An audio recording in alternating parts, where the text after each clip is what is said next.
내지는. 그래서 미래가 밝고 취직할 때도 많이 있다고 생각하시면 될 것 같고요. 오늘 준비한 건 크게 두 개의 토픽을 준비했고요. 아마 대학원 다니시는 분들 많이 하시는 주제 중에 하나가 DFT. DFT에 관련된 부분하고, 그다음에 미션 모드 테스트, 요즘에 테스트할 때 좀 핫하게 보고 있는 게 미션 모드입니다. 미션 모드가 왜 필요하고 어떤 미션 모드 테스트가 있는지 대해서 좀 설명드리도록 하겠습니다. 그냥 가운데 서 있으니까 좀 익숙하지 않아서 꽂아놓고 할게요. 네, 그래서 첫 번째 세미컨덕터 쪽의 DFT 테스트 쪽에 대해서 좀 설명드리도록 하겠습니다. 이것도 많이 있네요. 일단 아젠다로는 이제 DFT가 뭔지에 대해서 좀 설명드릴 거고요. 그다음에 키 DFT 피처, 이거는 아마 대학원에서 디자인 쪽으로 아마 하시게 되면 거의 전공하시는 거일 거예요. 비스트, 그다음에 스캔, 그다음에 뭐 바운드리 스캔, 뭐 이런 것들, 트레디셔널 방법에 대해서 좀 설명드릴 거고, 이제 트레디셔널 방법을 설명드리려면 제가 여기 안 하겠죠. 교수님들이 훨씬 더 잘하시기 때문에. 그래서 요즘의 트렌드에 대해서 좀 설명드릴 겁니다. SSM이라는 새로운 방법으로 테스트를 하고 있고, 그 방법이 나온 이유에 대해서 좀 설명드릴 예정입니다. 네, 그래서 DFT가 뭐의 약자인지 혹시 아시는 분 있어요? 대학원생들 중에서는 있으실 것 같긴 한데 없어요? 되게 쉬운데. D는 제가 디자인 하시는 분들은 아실 거라고 했으니까 디자인이고요. F는 for고 T는 테스트입니다. 디자인 for 테스트. 테스트를 위한 디자인. 네. 테스트를 위한 디자인을 하지 않으면 테스트를 하는데 너무 많은 리소스를 써야 되거든요. 예를 들어서 반도체를 만드는데 원가가 어떻게 배분되는지가 말씀드리면, 일단 팹 쪽에서 원가가 약 한 70% 정도 듭니다. 팹 패브리케이션 하는데, 네, 웨이퍼 만든다고 얘기하죠. 그 웨이퍼 만드는 데 한 30%, 70%, 그리고 어셈블리를 하는데 약 20% 정도 듭니다. 이거는 제가 일반적인 경우 말씀드린 거예요. 예를 들어서 3D IC 같은 경우 어셈블리에 훨씬 더 많이 들어요. 근데 일반적인 IC 같은 경우 어셈블리 한 20%, 그다음 테스트에 한 10% 정도 씁니다. 근데 요즘에 AI 칩이라든지 이런 것들은 패브리케이션도 비용이 많이 올라갔는데 어셈블리 비용도 많이 올라갔고요. 테스트 비용도 많이 올랐습니다. 그래서 테스트 비용과 어셈블리 비용이 요즘에는 AI 쪽에서 좀 더 늘어나긴 하지만, 어쨌든 코스트를 생각하면은 10%도 무시할 수 없는 코스트이기 때문에 DFT를 하는, 그러니까 디자인 포 테스트를 위한 디자인을 하지 않으면 코스트가 많이 들어갑니다. 10%의 그 원가도. 그래서 왜 DFT를 해야 되냐? 첫 번째로는 퀄리티 어슈런스를 해야 되죠. 저기 세미컨덕터 디바이스는 눈으로 검수를 할 수가 없기 때문에 전기적인 걸로 검수를 하게 돼 있죠. 입력 조건을 주고 출력 조건에서 제대로 나오는지 이런 것들을 해서, 여러분들이 쓰고 계시는 휴대폰이라든지 PC라든지 이런 것들을 사면은 잘 동작하죠. 이게 다 테스트해서 나왔기 때문에 동작합니다. 실제로 약 3나노나 2나노의 수율은 약 50% 정도밖에 안 되기 때문에 테스트를 안 하고 만약에 물건을 사신다고 하면 2분의 1 확률로, 50% 확률로 실제 동작 안 할 겁니다. 그리고 그런 칩들이 보통 휴대폰에는 약 한 30여 개 들어가 있고, PC도 대충 계산하면 한 30, 40여 개가 들어가 있죠. 그러면 그렇게 반의 확률로 동작 안 한다고 하면 동작 안 하는 확률이 거의 99%겠죠. 그래서 테스트를 해서 나오는데, 테스트를 하려면 이제 퀄리티 어슈런스를 해야 될 거고요. 그다음에 죽은 디바이스 찾아내야 되겠죠. 테스트를 해서. 그래서 죽은 디바이스 찾아내는 폴트 디텍션이 돼야 되고요. 그리고 릴라이블한 테스트, 그러니까 뭐 어떨 때는 테스트 했을 때 패스 났고, 어떤 때 테스트 했는데 디바이스가 페일로 보인다, 이렇게 왔다 갔다 거리지 않게 항상 릴라이블하게 테스트가 될 수 있도록 하는데, 이거는 이제 테스트의 목적입니다. 정확하게 테스트 목적인데, 이런 테스트의 목적을 달성하는데 코스트 이펙티브하게 달성하는 방법이 DFT고요. 그리고 실제로 DFT를 안 하게 되면은 실제 테스트하지 못하는 항목들도 있습니다. 네, 그래서 여러 가지 고려해서 DFT가 들어가 있고요. 없지 않네요. 그래서 DFT의 어떤 방법을 생각해보면, 디자인할 때 DFT를 고려한 방법을 생각하면, 일단 테스트가 가능하게 DFT가 돼야 되겠죠. 그래서 DFT 해준다고 했는데 테스트 불가능한 방법으로 DFT를 하면 테스트 못하겠죠. 그래서 테스트 가능한 방법, 그리고 폴트를 디텍션 할 수 있는 방법, 테스트 가능한 방법은 똑같은 건데, 페일리어를 찾아내는 게 테스트의 목적인데 페일을 찾아낼 수 없도록 DFT를 하면 쓸 수 없는 DFT입니다. 그래서 폴트 디텍션하고 다이그노스틱 할 수 있는 방법에 DFT를 해야 될 거고요.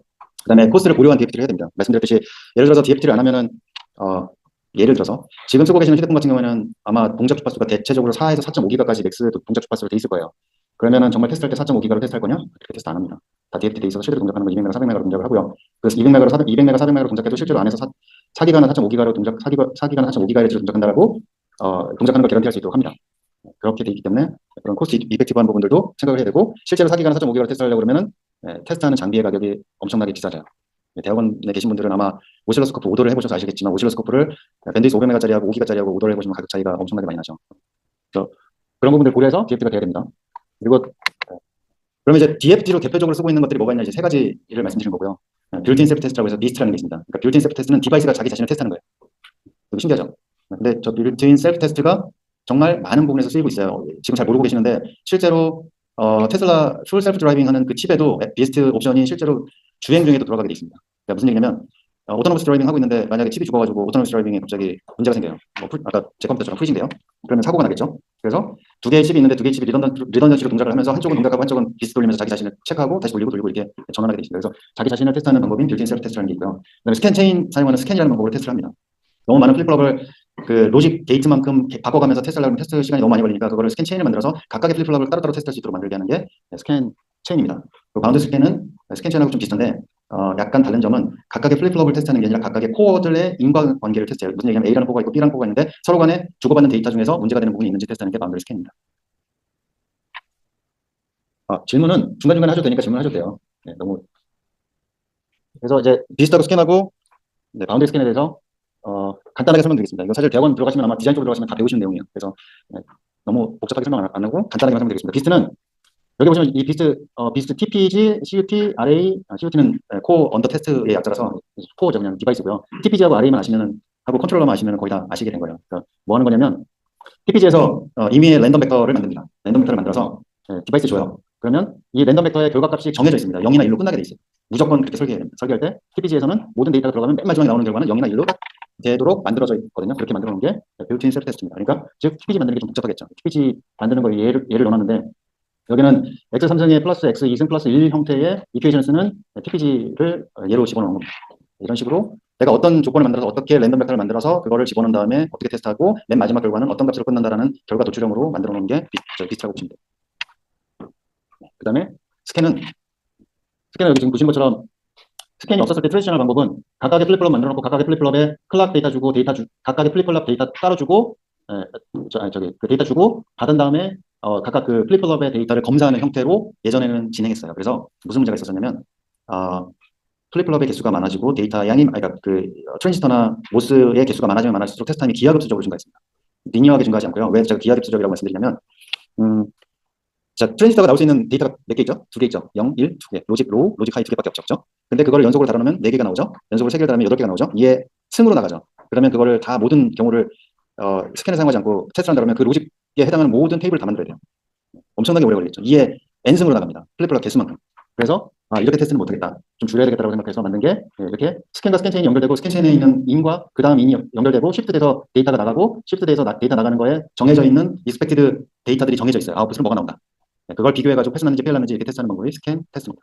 디테일한 걸 아시고 싶으시면 대학원을 해서 그 세미컨덕터 디자인 특히나 로직 디자인 쪽으로 전공하시면 한번 보시게 될 거예요. 네, 그다음에 바운더리 스캔은 여기 보시는 것처럼 스캔하고 비슷한데 조금 다른 점은 이제 JTAG이라는 그 프로토콜을 사용해서 코어와 코어를 연결해서 쓰고 있고요. 코어 간에 커뮤니케이션을 해야 되기 때문에 어떤 표준안을 만들어야 되겠죠. 그래서 바운더리 스캔은 여기 1249.1 스펙을 이용해서 코어와 코어의 스펙을 스탠다드화해서 테스트를 합니다. 그래서 하는 역할은 코어 간의 어떤 상호 간섭이라든지 코어 간의 데이터 주고받는 데에 문제가 있는지를 볼 때 써요. 코어라는 건 이제 반도체 안에 들어가 있는 여러 가지 IP들이 있는데 그 IP 안에 커뮤니케이션 하는 문제가 있는지 보는 게 이제 바운더리 스캔입니다. 그다음에 다른 이제 스캔에는 이제 스캔 컴프레스라는 방법도 있어요. 스캔 컴프레스라는 건 뭐냐면 아까 말씀드렸던 것처럼 칩 안에 너무 많은 플립플롭이 있고 트랜지스터가 있고 모스가 있고 모스펫이 있고 이렇게 돼 있으면 테스트할 때 시간이 많이 걸린다고 말씀드렸잖아요. 그러면 시간을 줄이기 위해서 스캔을 썼어요. 근데 스캔을 썼음에도 불구하고 스캔의 개수 자체가 늘어날 수 있습니다. 그럼 그 스캔의 개수를 줄이는 방법으로 스캔 체인을 여러 개를 만들어 놓고 테스트를 하는데 바깥에는 마치 스캔 체인이 그러니까 이렇게 생각하시면 돼요. 자동차 그 도로가 있는데 8차선 도로가 있어요. 근데 8차선 도로에 뭔가를 실려고 하니까 8차선 도로만큼 뭔가 그만큼 교통량이 있어야 되잖아요. 교통량도 있어야 되고 실제로 자동차도 있어야 되고 하는데 8차선 도로를 2차선에서 이쪽에서는 200km로 2차선 도로에서는 보내고 8차선 도로에서는 50km로 가면 이론상으로는 이퀄이 하잖아요. 그러니까 인풋과 아웃풋이 이퀄하잖아요. 그렇게 만들어 놓은 게 스캔 컴프레스입니다. 무슨 얘기냐면 바깥에 주는 건 빠르게 핀을 줄이고 빠른 속도로 집어넣고 그거를 내부에서 디컴프레스해서 그 체인을 많이 쓰고 한꺼번에 테스트하게 만들고 받을 때는 다시 컴프레스해서 뭐 100개 데이터를 한꺼번에 받고 속도는 10배로 높이면 10핀으로 줄일 수 있겠죠.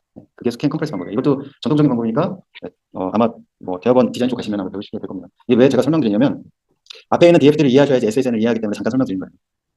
그래서 여기 설명드린 거 이제 DMS에서는 SSN이라고 부르는 방법, 그 다음에 다른 회사는 또 다른 방법을 부르거든요. 그래서 여기서는 이제 DMS의 SSN이라는 방법으로 통일해서 좀 설명드리도록 하겠습니다. 저희 장비에 대해서는 그냥 많이 설명 안 드리고 그냥 넘어갈 거예요. 그래서 자, 스캔 그로스를 보시면 여기 이제 스캔의 방법, 아까 지금 스캔이 뭔지 설명드렸잖아요. 그러면 디바이스 테스트 할 때 DFT를 해서 스캔을 쓰는데 스캔에도 여러 가지 종류의 방법이 있습니다. 그래서 여기 DTF라고 해서 디텍션 커버리지 스톡 앳 모델이고요. 그 다음에 트랜지션 모델이 있고, TDF가 트랜지션 모델입니다. TDF가 트랜지션 모델, 그러니까 일령 트랜지션 하는 것만 패스 확인하는 방법, 그 다음에 스톡에서 죽은 것만 커버리지 가는 방법, 그 다음에 셀 어웨이 모드로 그 스캔을 만드는 방법이 있거든요.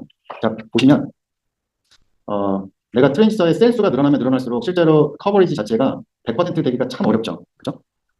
아까 컴프레스 방법도 쓰고 DFT도 쓰고 뭐 별걸 다 썼는데도 불구하고 제가 왜 이 셀 어웨어 모드는 설명 안 드리냐면 셀 어웨어 모드는 칩을 디자인하는 단계에서는 적용하지 못하고요. 디자인하고 실제로 적용한 다음에만 셀 어웨어 모드를 쓸 수 있습니다. 왜 그러냐면 이게 디바이스가 어느 쪽에서 디펙이 생긴다라는 그 데이터가 있어야지 적용할 수 있는 모델이거든요. 셀 어웨어는. 그래서 일반적인 방법으로는 트랜지션 모델이나 스터겔 모델을 쓰는데 트랜지션 모델이나 스터겔 모델을 쓸 때 트랜지션 개수가 늘어나면 늘어날수록 폴트 커버리지가 줄어들어요. 그래서 실제로 이제 테스트를 하려고 하면 아까 말씀드렸던 것처럼 내가 반도체를 생산했는데 양품을 가져가야 되는데 양품인지 아닌지 실제로 양품이라고 나왔는데 양품이 아닌 커버리지, 그러니까 즉 폴트 커버리지가 떨어지는 경우가 생길 수가 있습니다. 그래서 그걸 계속 개선하다 보니까 여러 가지 것들이 나왔는데 지금 AI 시대로 들어오면서 혹시 엔비디아 그 블랙엘 칩이 10인치 한 웨이퍼에 몇 개 들어가는지 아시는 분 있어요? 어셈블리 되지 않은 그냥 웨이퍼 상태의 칩 한 10인치에서 38개인가까지밖에 안 들어가요. 칩 하나 되게 큽니다. 이만한, 실제로 이만해요. 그러면 그 안에 있는 칩을 죽었는지 살았는지 테스트하려고 하면 정말 테스트 많이 해야 되겠죠. 별별 방법을 다 써도 되게 오래 걸립니다. 그래서 원래 디자인했던 사람들은 EDA 컴프레스, 아까 말씀드렸던 스캔 컴프레스 방법을 써서 테스트 타임이 드라마틱하게 익스포넨셜하게 증가하지 않도록 노력하고 있어요. 근데 실제는 그렇지 않습니다. 익스포넨셜하게 테스트 타임이 늘어나고 있어요. 실제로 예를 들면 AP 칩 지금 그 사용하고 계시는 휴대폰 칩은 보통 테스트 타임이 한 1분 내외입니다. 일반적으로. 근데 ADAS 아까 풀 셀프 드라이빙 하는 그 칩은 10분이 넘어요. AI 칩은 테스트 타임만 뭐 버닝이라든지 나중에 미션 모드 설명할 때 설명드리겠지만 버닝 같은 거 빼놓고도 약 20분에서 30분 정도 테스트를 해야 됩니다. 다른 여러 가지 방법을 다 썼을 때 미션 모드 쓰고 SSN까지 다 쓰고 쓰더라도 늘어나는 거를 줄이기가 어려워요. 그래서 그런 줄이는 방법으로 실제로 SSN이라는 새로운 방법이 나왔다는 걸 좀 설명드린 거고요. 여기 보시면은 이것도 마찬가지입니다. 그 디바이스 복잡하고 올라갈수록 실제 벡터 사이즈가 뭐냐면 실제로 테스트하기 위해서 만든 101010 나와 있는 그 시퀀스를 벡터라고 그러는데 그 벡터 사이즈가 지금 이미 2030년에 저희가 예측하건데 AI 칩 같은 경우에는 약 20기가 정도, 핀당 20기가를 쓸 거라고 생각합니다. 핀당 20기가라는 소리는 AD 장비, 그러니까 테스트하는 장비에 20기가 워드 이상의 메모리를 갖고 있어야 돼요. 핀당. 디바이스, 장비가 엄청나게 비싸지겠죠. 사실 지금 저희 최신 장비로는 80기가까지 지원하는, 핀당 80기가까지 지원하는 장비가 나와 있긴 한데 이게 계속 늘고 있습니다. 정말 드라마틱하게 늘고 있습니다. 그래서 이런 것들을 좀 줄이고자 하는 방법으로 SSN 나오고 SSN 나온 이유에 대해서 설명드립니다. 그래서 테스트 방법, SSN 말고 이거는 테스트 방법인데 폴트 커버리지를 높이기 위해서 어떤 테스트를 하고 있냐면 하이스피드 로직 테스트를 해서 하이스피드 인터페이스 HSIO 쪽 테스트를 하는 테스트도 있고요. 파이 퍼포먼스 테스트라고 해서 룩백 테스트로 실제로 PCI 익스프레스 지금 뭐 일반적으로 PC에 들어가는 건 5.0이고 AI 쪽에 들어가는 건 6.0 쓰고 있는데 그런 것만 해도 5.0만 해도 지금 5.0만 해도 64GBps죠. 64GBps를 테스트를 하려고 하면 정말로 비싼 스코프나 로직 어널라이저가 필요합니다. 그러니까 제가 설명드린 것이 AT로 설명드린 게 아니라 벤치 이퀴먼트, 그러니까 대학원에서 볼 수 있는 이퀴먼트를 말씀드린 건데 그렇게 했었을 때는 비싼 인스트루먼트가 필요하니까 이제 룩백에서 쓰고 있거든요. 룩백이라는 거는 TX하고 RX, 그러니까 트랜스미터하고 리시버하고 붙여가지고 내가 쏜 거 내가 읽어봤을 때 제대로 들어왔는지 보는 그런 방법도 쓰고 있고요. 그래서 테스트 방법에 대해서만 얘기 드린 거고요. 다시 SSN으로 돌아오면 여기 보시면 이제 GMS에서 부르는 이름은 이제 SSN이라고 부르고 제가 아까 이름이 생각이 안 나가지고 시놉시스에서 부르는 거는 스트리밍 패브릭이라고 부릅니다. SF라고 저기 약어로 써 있는데 이렇게 줄일 수 있는 방법을 만들어서 부르고 있거든요. 그럼 왜 줄어드냐? 이거 넘어가겠습니다. 저희 장비에 관련된 거죠. 사실 그래서 준비한 거는 이거 되게 유명한 도큐멘트인데 저기 그 지멘스의 수석 엔지니어링 디렉터로 근무하시는 분이 만든 도큐멘트, 그래서 그냥 인용했습니다. 제가 모디파이하는 것보다는 인용하는 게 나을 것 같아서 인용했고요. 보시면은 이제 아까 스캔 컴프레스 같은 거 쓰고 이런 걸 했어도 어떤 챌린지가 있냐면 디자인 스케일링은 이걸로 설명드릴게요. 디자인 스케일링은 100메가, 게이트가 100메가면은 100만, 1000만 이렇게죠. 이렇게 이상의 게이트를 갖고 있게 돼 있고, 게이트라는 건 이제 낸드 게이트, 노어 게이트, 엔드 게이트, 여러 로직 게이트가 있는데 그런 게이트로 트랜지스터의 개수가 아니라 게이트의 개수로 이렇게가 넘어가게 되고, 그런 이렇게가 넘어간 거를 되게 복잡한 하이어키를 갖고 설계를 하게 되고, 스캔 IO 핀은 몇 개 못 쓰게 돼 있고, 바깥으로 핀 많이 빼지 말라고 돼 있으니까. 그리고 레이아웃은 타일링돼, 각각 IP별로 타일링돼 있는 형태로 구현하게 되고, 타임 투 마켓 맞추라고 돼 있고. 그러니까 디자이너가 정말 많이 스트레스를 받겠죠. 테스트를 할 수 있게 디자인을 해달라고 그러는데 저런 문제가 있어서 시간을 많이 쓰고 있으니까 문제가 있어서 그래서 나온 개념이 SSN이고 실제로 코스트를 줄이는 방법으로 만든 것도 SSN입니다. 그래서 SSN은 기본적으로 바로 나온 개념은 아니고 사실 여러 가지 다른 이렇게 하면 어떻겠냐 어떻게 하면 어떻겠냐 하면서 이제 서로 의논하다가 이제 결국 나와 있는 개념이 SSN 혹은 이제 스캔 패브릭 SF라는 개념으로 나왔고요. 어떻게 보면 스캔 자체를 시리얼라이즈 해가지고 집어넣을 수 있게 하고 되게 플렉서블하게 스캔을 테스트할 수 있도록 만든 개념이라고 보시면 됩니다. 되게 쉽게 이해하시는 방법은. 그래서 그러면은 어떻게 플렉서블하고 어떻게 그렇게 구현하는지 뒤에 좀 설명을 더 드리도록 하겠습니다. 그래서 여기 보시면 스캔 네트워크의 아주 간단한 블락 다이어그램이에요. 블락 다이어그램 보시면 이게 각각의 IP 코어고요. 여기 보시면 이제 리모트로 들어오신 분들 설명드리면 하늘색이라고 해요. 하늘색으로 되어 있는 위아래 6개 있는 게 이제 각각의 코어고 그 밑에 혹은 위에 이제 진한 검은색으로 푸른색으로 되어 있는 것들이 SSN 호스트입니다. SSN 호스트라고 부르는 부분이고요. 그래서 그러면 이거 스캔하고 좀 비슷한데요? 라고 생각하실 수 있을 거예요. 스캔하고 비슷하다고 생각하실 수 있는데 가장 큰 차이점은 여기 들어오는 그러니까 인풋과 아웃풋의 비트 랭스는 동일합니다. 8비트는 8비트, 16비트는 16비트인데 코어마다 서로 다른 비트 위스를 플렉서블하게 줄 수 있어요. 그게 SSN의 특징이고요. 그다음에 플렉서블하게 줄 수 있고, 그다음에 스캔을 돌릴 때 스캔의 캡처 타임까지 쉬프트를 계속해서 웨이팅하는 시간들을 줄일 수 있도록 설계되어 있습니다. 뒤에 설명드릴 건데, 그래서 나오는 결과는 패스 타임을 최대 4배까지 줄일 수가 있습니다. 사실 저희 같은 AT 업체에서는 별로 환영할 얘기는 아닌데, 장비를 많이 팔아야 되잖아요, 저희는. 근데 SSN을 쓰면 실제로 패스 타임이 줄어듭니다. 실제로 줄어들고요. 그 뒤에 이제 왜 줄어드는지에 대해서도 좀 설명드릴게요. 그래서 디자이너의 플렉서빌리티를 높여주고 테스트 타임도 줄여져서 코스트를 줄이는 방법으로 그 접근하는 게 SSN이라고 생각하시면 될 것 같아요. 그래서 왜 줄어드냐? 여기 지금 보시면 얘는 코어 A와 B 두 개만 있는 경우를 설명드렸는데, 코어 A 두 개, B가 있는데, 코어 A든 B든 비트 위스 그냥 8비트로 그냥 픽스 시켰어요. 첫 번째 8비트 들어가고, 두 번째 8비트 들어가고, 세 번째 8비트 들어가고. 왜냐면 테스트 핀이 8핀밖에 없나 봐요. 그래서 8핀만 들어가는데, 여기 보시면 패켓 형태로 되어 있습니다. 패켓 형태로 되어 있어서 A0부터 A4까지 5개 데이터가 들어가고요. B는 B0부터 B3까지, 즉 첫 번째는 못 집어넣도록 두 번째 데이터를 가져가서 B 코어를 테스트할 수 있도록 되어 있죠. 이렇게 패켓 형태로 테스트하도록 되어 있습니다. 그래서 비트 위스에 대한 자유로움이 생겼고, 코어를 설정할 때 코어의 비트 위스와 실제로 아웃풋 쪽에 인아웃 쪽에 비트 위스를 꼭 맞출 필요가 없게 됐어요. 그게 첫 번째 단점이고요.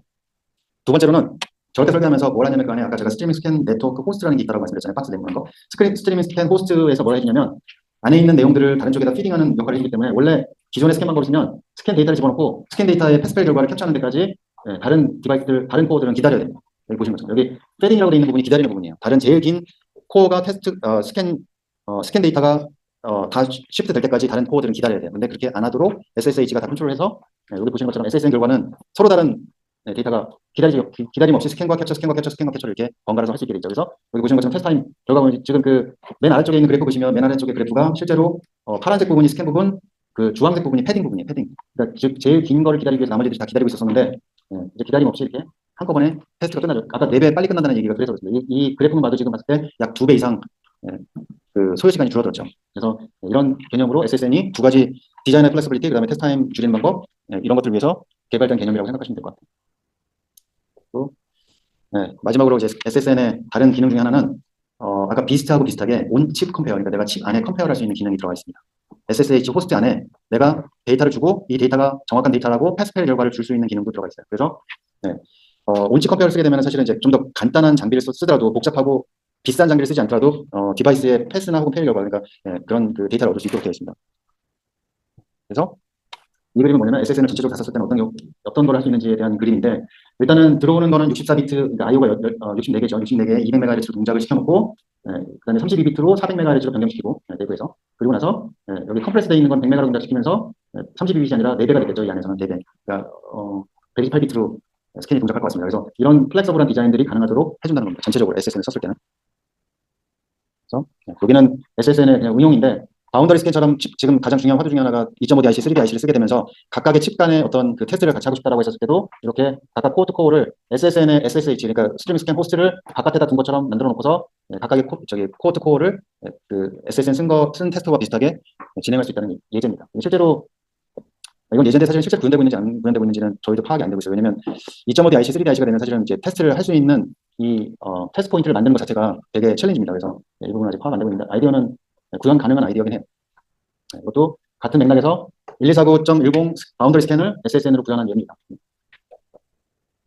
그래서 서머리를 하자면 말씀드렸듯이 이제 SSN이 나와 있는 거는 계속 폴트 커버리지는 높여야 되는데, 그래서 데이터를 계속 늘릴 수 있는 상태도 아니고, 스캔을 테스트하기 위해서 채널을 많이 쓸 수 있는 상태도 아니기 때문에, 그런 여러 가지 그 인더스트리의 리퀘어먼트 때문에 SSN이 만들어지게 됐고요. 그다음에 패켓 형태의 스캔 테스트라고 이해하시면 되게 쉽습니다. 그러니까 PCI 익스프레스나 이런 것들도 다 패켓 형태거든요. 그러니까 스캔 테스트를 예전에 패켓 형태로 안 했는데, 패켓 형태로 해서 얻을 수 있는 이득은 디자인의 플렉시빌리티를 갖게 됐고, 두 번째로는 테스트 타임 줄어드는 이득을 얻게 됐죠. 혹시 여기까지 질문 있으세요? 너무 학부생들이 가운데 앉아 계신 분들 학부생이라고 그러시는데, 학부생들 되게 어렵죠, 지금 내용들. 그죠? 사실 저는 다 석사 과정인 줄 알고 준비해왔는데 어려우실 거예요. 아마 이게 지금 들어본 적도 없는 내용일 것 같고. 근데 이것만 생각하시면 될 것 같아요. 자, 첫 번째, 학부생분들은 첫 번째로 생각하셔야 되는 거는, 계속 반도체가 뭔가를 효율화하기 위해서 많은 노력을 하고 있다는 걸 생각하시면 될 것 같고요. 그 효율화를 위해서 많은 아이디어가 나오고 있고, 그리고 계속적으로 지속적으로 발전하는 산업이라고 생각하시면 되고, 그 아이디어 중에 하나 내가 들어본 것 중에 SSN이라는 게 있더라. 그리고 그 SSN은 왜 만들어졌냐면, 스캔 데이터가 무작정 느는 걸 방지하고 테스트 타임이 무작정 느는 걸 방지하기 위해서 만들었다. 그리고 디자이너는 폴트 커버리지를 높이면서도 디자인의 플렉시빌리티를 위해서 만들었다. 정도만 이해하시면 될 것 같아요. 그다음에 요거는 쉽습니다. 여기서부터 되게 쉬울 거예요. 유즈 케이스를 보시면 기존의 스캔이라는 걸 테스트할 때 어떻게 테스트했냐면, 핀 0번부터 1번, 3번까지, 아웃풋에 0번부터 3번까지 1대1로 이렇게 데이터가 들어갔어요. 그러니까 인풋에 4개, 아웃풋에 그럼 아웃풋 4개 나오겠죠. 그리고 여기 SI3처럼 인풋은 3개, 아웃풋은 3개 이렇게 나오는 방법으로 만들었었는데 SSN이 되면 요거 상관없이 그냥 패킷 형태로 되어 있기 때문에 토탈 개수 하나, 둘, 여기 지금 보면은 데이터 개수는 15개죠. 핀에 상관없이, 그죠? 그래서 그냥 15개 집어넣고 15개 나와서 검사하는 형태로 바뀝니다. 그리고 두 번째 얘도 마찬가지고요. 여기도 마찬가지로 이제 핀별로 이렇게 딱 매칭을 해야 되고, 핀별로 매칭하다 보면 SI3는 사실은 많이 기다려야 되죠. 2개밖에 데이터가 없고 아웃풋 2개밖에 없는데 다른 거 끝날 때까지 기다려야 되는 상황인데, 여기는 그냥 그런 거 상관없이 토탈 데이터 개수인 14개만 집어넣고 끝내는 형태입니다. 뒤에 것도 마찬가지예요. 똑같은 개념이고요. 여기도 보면은 빨리 끝나는 거, 늦게 끝나는 거 다 차이가 있는데 토탈 데이터 개수는 이만큼만 집어넣으면 되니까, 그림 좀 잘못했습니다. 이거 개수는 똑같아야 됩니다. 이거 여기 5칸이군요. 네, 5칸이고 여기 4칸이죠. 그래서 개수는 동일하게 끝날 수 있도록 되어 있다고 생각하시면 되고요. 마찬가지입니다. 근데 이게 이렇게 뭐지 되면 이게 이제 클래식한 방법에 의해서 코어 A 테스트, 코어 B 테스트, 코어 C 테스트, 코어 D 테스트를 한꺼번에 진행한다고 보여드린 그림입니다. 그러면 테스트 해야 될 데이터는 지금 여기 5개, 여기 6개, 여기 7개, 8개 이렇게 각각 다르게 됐죠. 그러면 아웃부터 다 8개 이렇게 최대 8개까지 있고 나머지는 좀 기다리는 형태인데, 마찬가지로 보시면 SSN을 바꾸면 아래쪽이 이제 SSN을 바꾼 거예요. 똑같이 여러 코어긴 한데 패킷 형태로 들어가 있는 A 패킷 3개 들어가고 아마 3빛인가 봐요. 테스트하는 그 코어에 들어가는 핀이 3빛, 5빛, 그 다음에 6빛, 그리고 8빛 이렇게 반복적으로 패킷 형태로 들어가고 전체적인 랭스는 짧아진 걸 보실 수 있죠. 이거 지금 예라서 되게 많이 안 짧아진 것처럼 보이는데 실제 반도체에서 구현하면 생각보다 많이 짧아진다. 아까 보여드렸던 것처럼. 이 그림 이해되시죠? 왜 뭘 하고 있는지. 혹시 학부생 대표로 뭔가 좀 말씀해 주세요. 이해되시는지. 이 그림 자체는. 앞줄에 가운데 계신 분이 제일 많이 끄덕끄덕 그러시니까. 그림 자체는 이해되시죠? 그죠? 그래서 왜 제가 그림을 넣냐면 앞에 내용이 너무 어렵기 때문에 뒤에 그림을 많이 넣었어요. 그림을 넣고 이렇게 돼서 정말 효과가 있겠구나라고 알 수 있도록 그림을 좀 많이 넣었습니다. 그리고 마지막으로 이제 그림을 설명드린 거는 온칩 컴페어라고 해서 제가 SSN은 칩 안에서도 컴페어할 수 있다고 되어 있잖아요. 그래서 칩 안에서 컴페어했을 때는 이렇게 지금 클래식한 방법으로는 칩 안에서 컴페어하는 방법 없습니다. 이건 그냥 예제로 넣는 건데 SSN이 되면 내가 스캔 인 데이터와 익스펙트드 데이터를 한꺼번에 다 넣어주고 실제로 익스펙트드 데이터가 나오는지 검사를 하는 결과만 스캔 아웃으로 나오게 되는 형태가 SSN 온칩 컴페어 형태고요. 어떤 SSN을 돌리더라도 아까 패킷 형태로 되어 있는 게 장점만 있는 거는 아닙니다. 단점 뭐가 있냐면 앞에 제가 설명 안 드렸었는데 패킷 형태로 나오면 직관적으로 이렇게 1대1로 보이지 않잖아요. 그래서 패킷을 다 분리해가지고 봐야 될 거잖아요. 그래서 포스트 프로세싱을 항상 해야 됩니다. 아주 성능이 좋은 컴퓨터로 포스트 프로세싱을 해서 그 포스트 프로세싱 결과로 어느 코어가 죽었다고 판별을 해야 되거든요. 그래서 그런 포스트 프로세싱에 오버해야 되는 점입니다. 그래서 여기 모든 그림에 보면 리얼타임 프로세싱이라는 박스가 있는 이유가 그 패킷을 분리해서 어떤 코어가 죽었다고 판별을 해야 되기 때문에 포스트 프로세싱하는 컴퓨터, 그러니까 그 프로세서가 필요하게 되죠. 그다음에 이거는 그냥 이렇게 있다는 것만 좀 아셔도 될 것 같은데, 아까 설명드렸던 것처럼 SSH와 ICL이 사실 컴페어하는 건데 시간이 이런 게 있습니다. 이거 자세히 아실 필요 없고요. SSN인데 만약에 ICL까지 디자인이 되어 있는 형태면 온칩 컴페어의 SSN이라고 생각하시면 돼요. SSH까지만 만든 경우에는 온칩 컴페어가 아니라 테스트 컴페어로 테스트가 필요한 형태고요.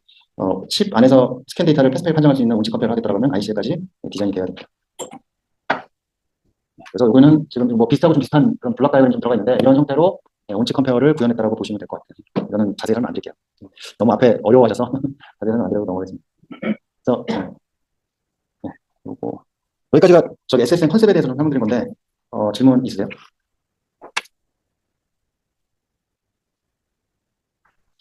오늘 주제를 좀 잘못 정한 것 같은 느낌이 좀 많이 드네요.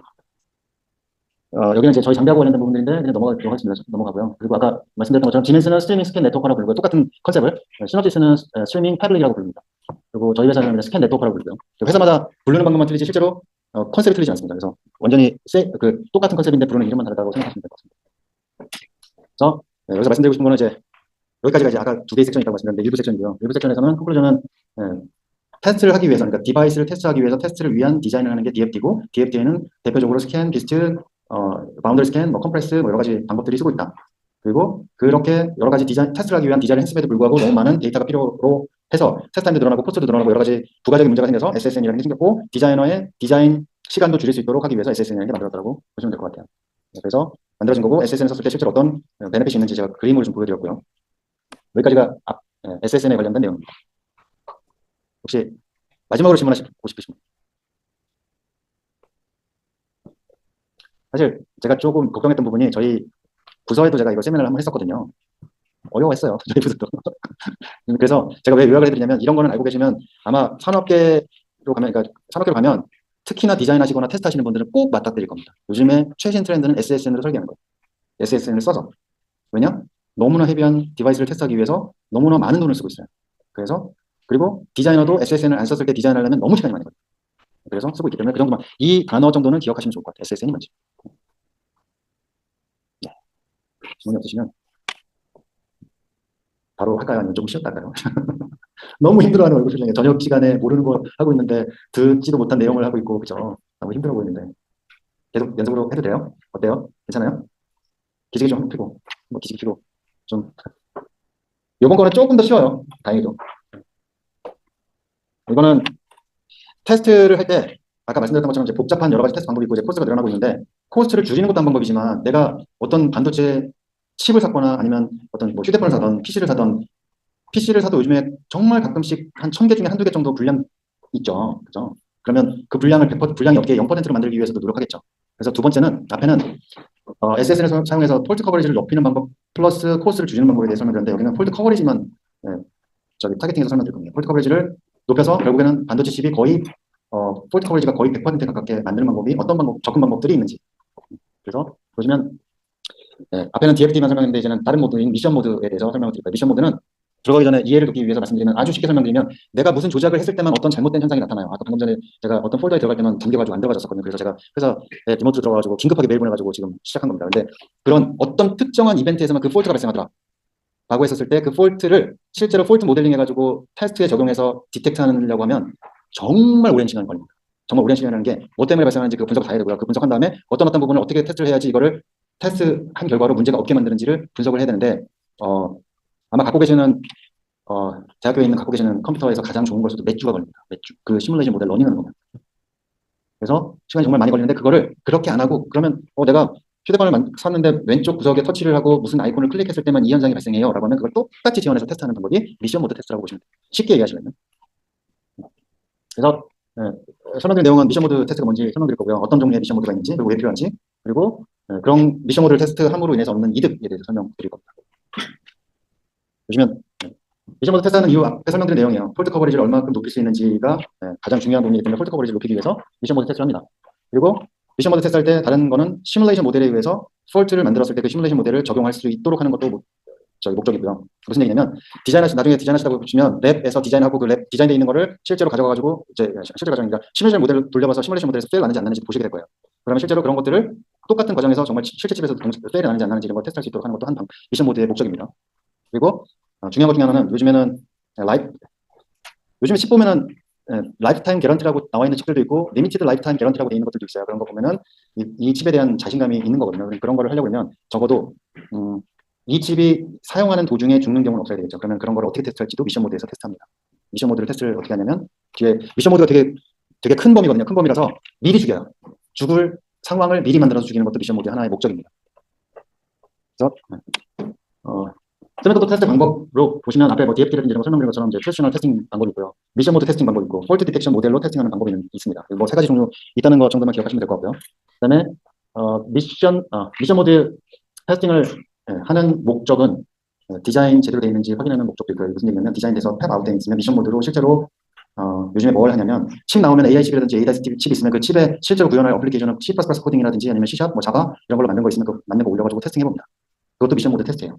그러니까 내가 테스트 장비를 써서 일렁일렁 데이터를 주는 게 아니라 C#으로 컴파일되어 있는 바이너리 혹은 C++ 컴파일 바이너리 이런 걸 올려가지고 실제로 제대로 분석하는지 보는 것도 미션 모드 테스팅의 목적이고요. 그다음에 프로덕션, 당연히 양산할 때 이 디바이스가 이러이러한 조건에서는 죽더라, 그러면 그걸 걸러야 된다라는 그런 타겟팅하는 것도 미션 모드 테스트의 목적입니다.